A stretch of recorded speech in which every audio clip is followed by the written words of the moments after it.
Welcome back to the Lowry Theatre podcast. This series is called What is Dance?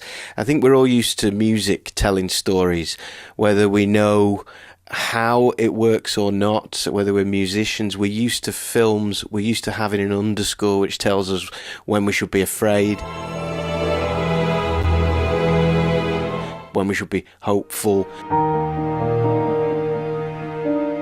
when we're starting a romantic comedy, the like of which we've seen hundreds of times, and we know instantly just from that music what to expect.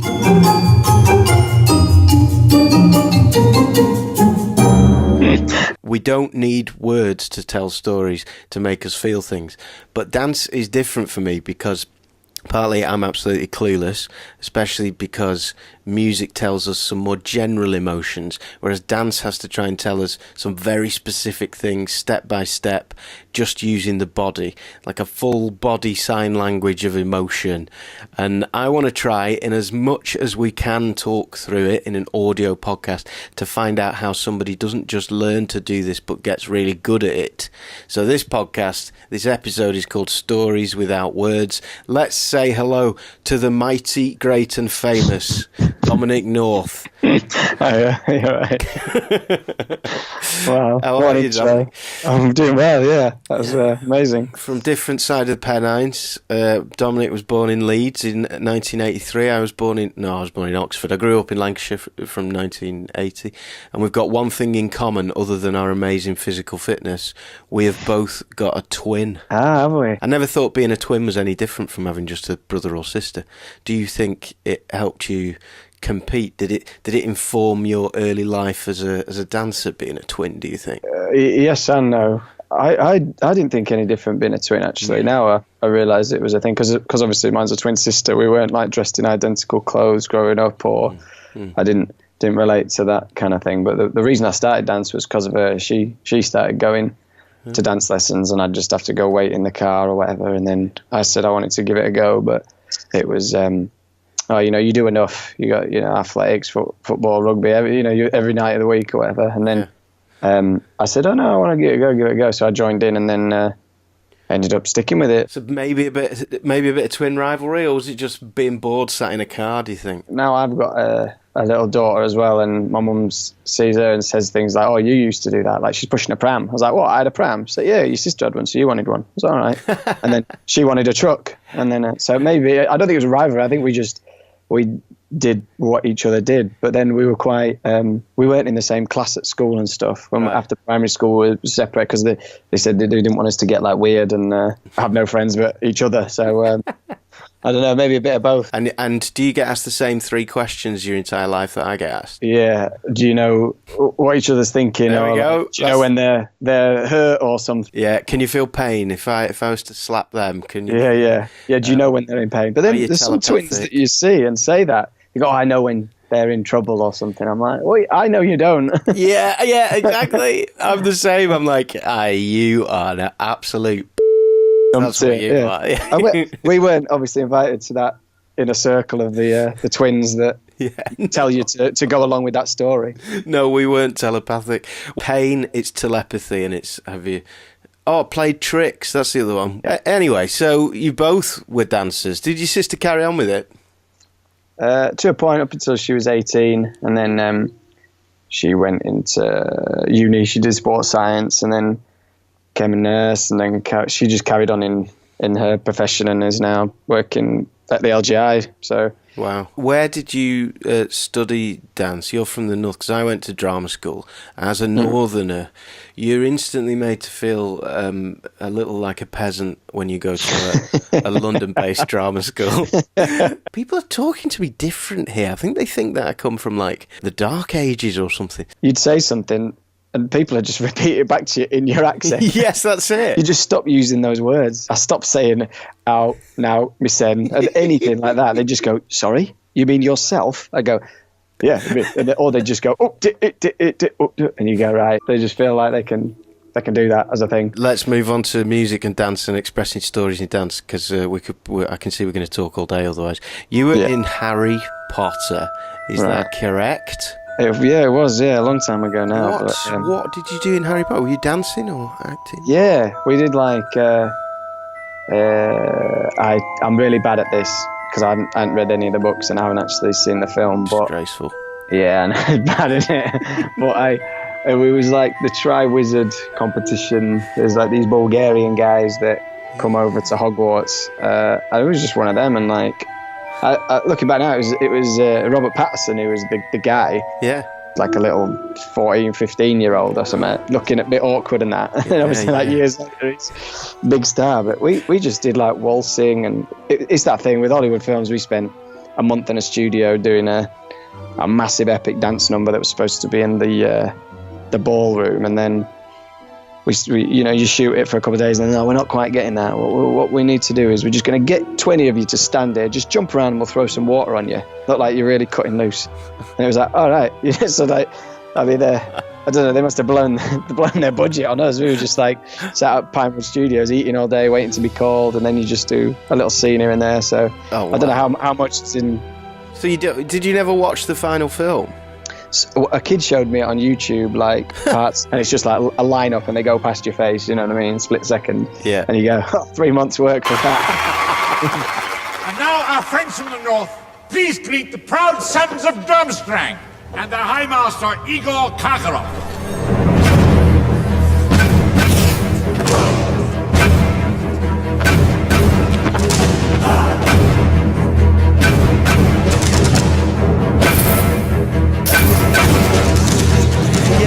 I'm just trying to get into the mind of someone who appears in Harry Potter and then doesn't go to the cinema and watch it. Yeah, I think I was working. We had like a cast screening and I couldn't go. I think I was doing Swan Lake or something. Well, speaking of that, that's your other cinematic experience, isn't it? Matthew Bourne's Swan Lake 3D.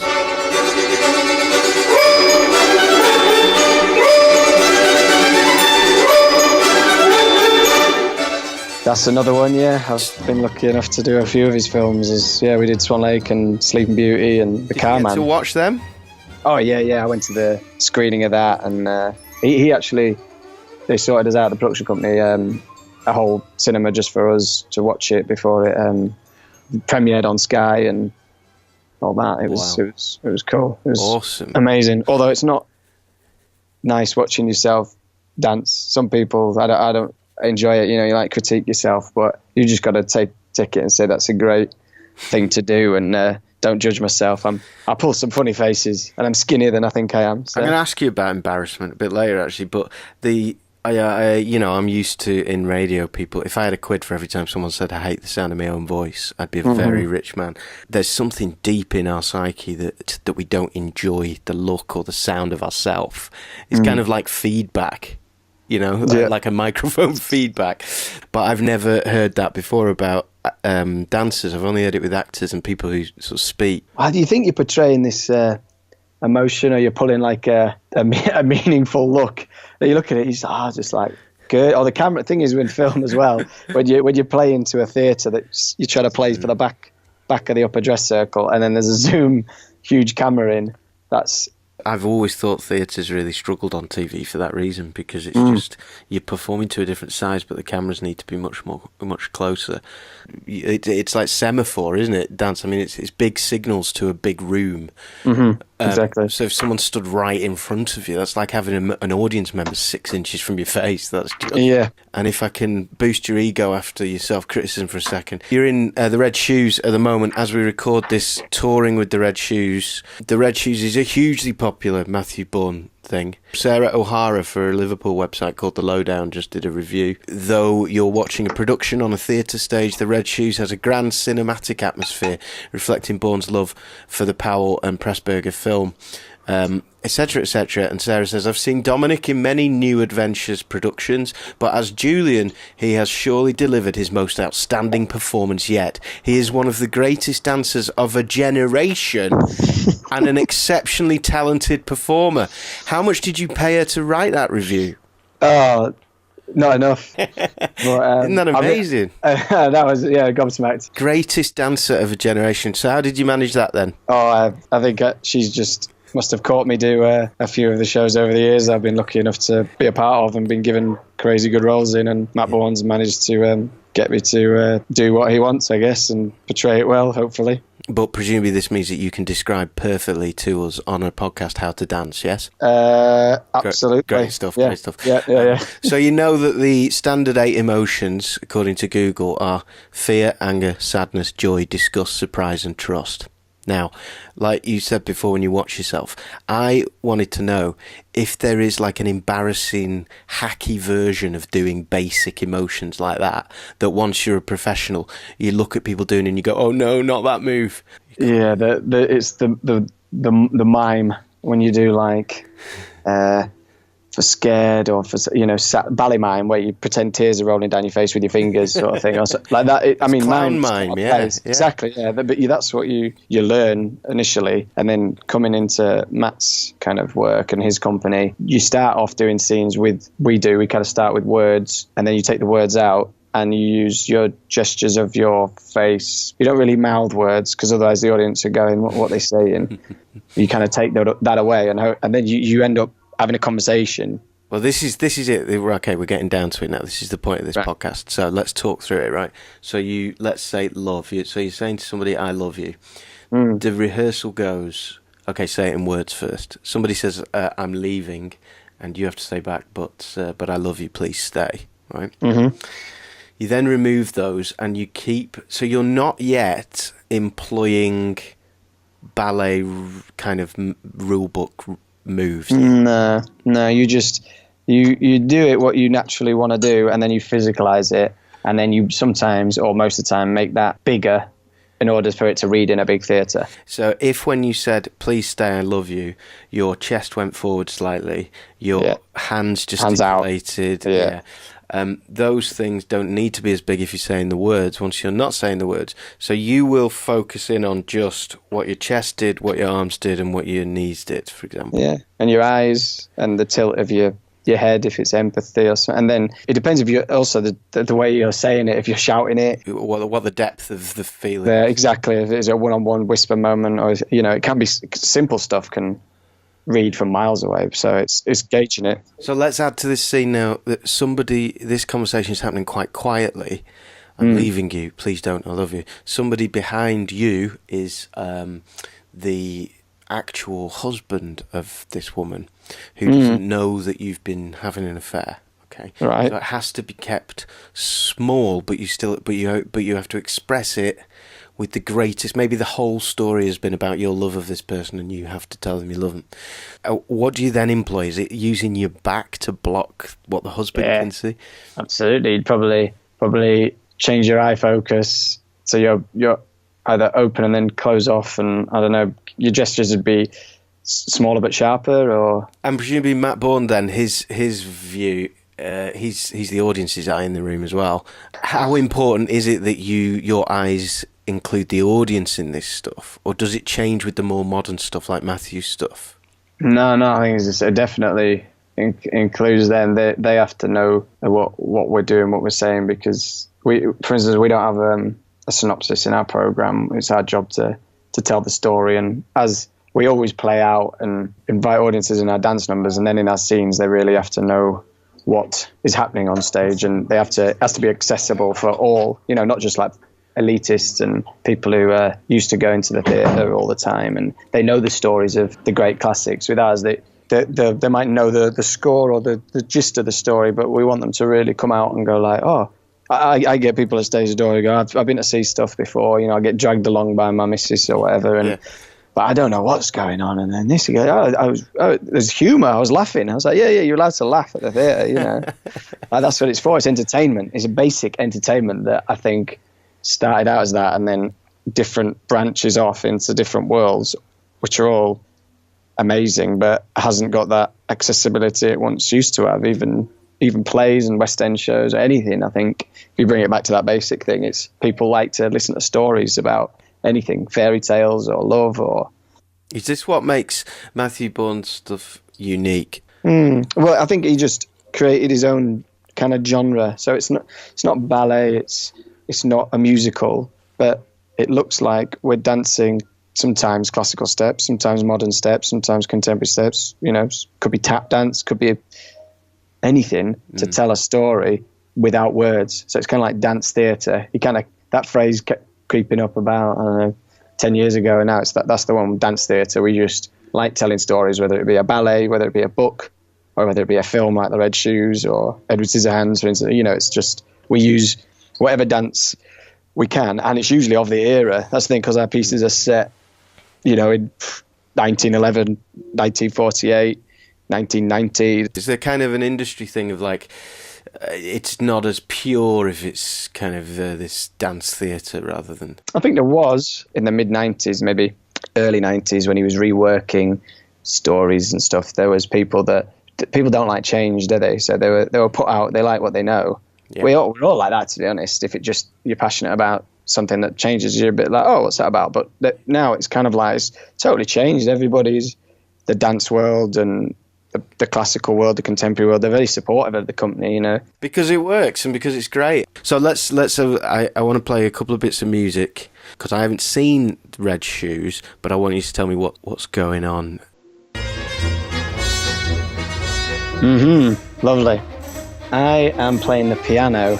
It's a ballet class for the company, so it's set at a Covent Garden stage. I've just been given a job by Boris Lermontov, and Vicky comes to audition for the company, and it's like a day in the life of the company. Nice. So you like playing along with this while it's happening then? I am. That's me, a rehearsal pianist, yeah. Wow, you get to play Citizen Kane's Overture on stage. I mean, my hands are blocked because there's not the... We thought about learning a few notes, but it's pretty tricky stuff. When I watched it played in the pit, I thought, I think I'll just pretend that one. And give me one example during this bit of a story told without words. Tell me one, it could be a 10-second move that happens that tells us something. I go to speak to Lermontov, and then Vicky kind of cuts me up, and then we have an exchanging glance very musically at the front of the stage, and then walk back to the piano, and she walks back to the bar, and I slam the piano, and then we carry on, and it's kind of leads into our relationship for the first act, really. Oh, intriguing. Absolutely. Okay, here's the next one. This is in the Red Shoes Ballet. So there's a new show that Boris Lermontov creates. I compose it, and Vicky is the lead girl in it. And it ends the first act where she dances the Red Shoes Ballet within the Red Shoes piece. Wow. And that is like an epic scene where she's just the shoes are dancing her to death, as it were. She doesn't stop. The shoes don't stop, and she's been partnered, and she's gone through various different worlds, and that's her in a bit of a windy world. It sounds it. Bernard Herrmann, Fahrenheit 451, and so she's getting faster and faster and more exhausted, so that we can see. There's the story without words. It's as simple as the nose on your face. How does she cope with that? That must be a pretty exhausting scene to do every day. Oh yeah, they're pretty rinsed by the end of that piece, because we started and we kind of come on at the end, and the girls have been non-stop for 20 minutes, and I think it helps them with their acting, really, because it gets them to that point of they've got nothing left, and they're telling the story well because of it. Okay, one final one.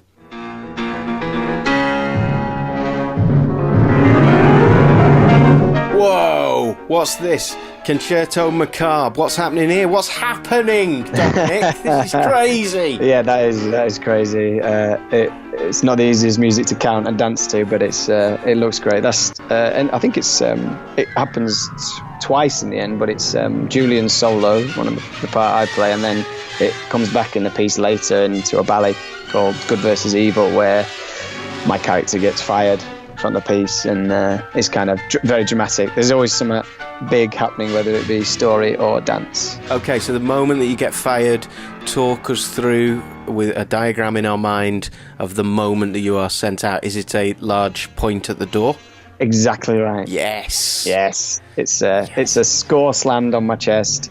Ooh. It's point, cross hands, go, and then square off and go get a suitcase and wander off You square off first. a little bit before I leave, and then I come back with the case and the coat, to really show that I'm going out the other door. I go out one, I go back to the dressing room door, and then I go out the exit door the other side. And then you realise it's a broom cupboard, come back in, go out the actual door. Yeah, well, that's happened. Some wings aren't every place. We go to a new tour venue, I'm like, oh, this is the wrong wing. Oh, nice. Do you know what? Out of all the interviews that I've done so far, and everything that we've done on this podcast of this series has got me to kind of understand dance a bit more, and I've loved everything that I've seen. Breaking it down like that genuinely makes me want to do it, actually. Good. And see more of it. What do you think the number one problem is with getting people to unlock dance? People go, oh, I wouldn't like it. Oh, I don't like that, because they have seen something 10, 20 years ago that they think's what you do, but it isn't. Or dance. If you say, "Oh, dance is not for me," or "Ballet's not for me," or "Contemporary dance is not for me," or it's that stigma attached to it, isn't it? I'm like, why? You like Strictly come dancing every Saturday night. You love that, don't you? I'm like, oh yeah, I do. So that's just dance, just in a different way. Yeah, terrible dance. And they're telling mini stories. We just do it on a grander level. It's some people, all they've ever seen is a panto or something, and that's great, and that's all they know. But then they don't know anything else, because then they see something else and they go, oh, it's not what I thought it'd be. Yeah. But they had opinions on it beforehand. So. Well, final question. I've always wanted to know, are ballet dancers actually good at dancing at weddings and nightclubs? Oh, no comment. I'm a beast. No, no, I didn't. I came to ballet. I did tap and jazz and modern and hip hop before, so I came to ballet and contemporary late. But some people are great, very coordinated, and can move like the best of them. But some I have not got the skills. I would say they're quite rigid and they're overqualified. It's like when I hear a classical pianist try and play a pop song or something, it's like you're overthinking it. Yeah. If you're used to telling stories through dance, I can imagine getting up on the dance floor to the ABBA Dancing Queen and having to work out the entire plot. It's not that deep, is it? But no. Also, if you've been dancing all day and then you go, so people go, oh, dance, like, no, I've been dancing all day. It's not like you go home from work and you go out for a drink and somebody tells you to do an hour of your job. Oh yeah. You'd be like, are you going to pay me? Yeah. Oh, if you want to ruin something, fall in love with it. That's my motto for today. Yeah, that's a horrible motto. Anyway, well, listen, hope to see you in Salford and in other stuff soon. I hope that you get the Harry Potter box set for Christmas.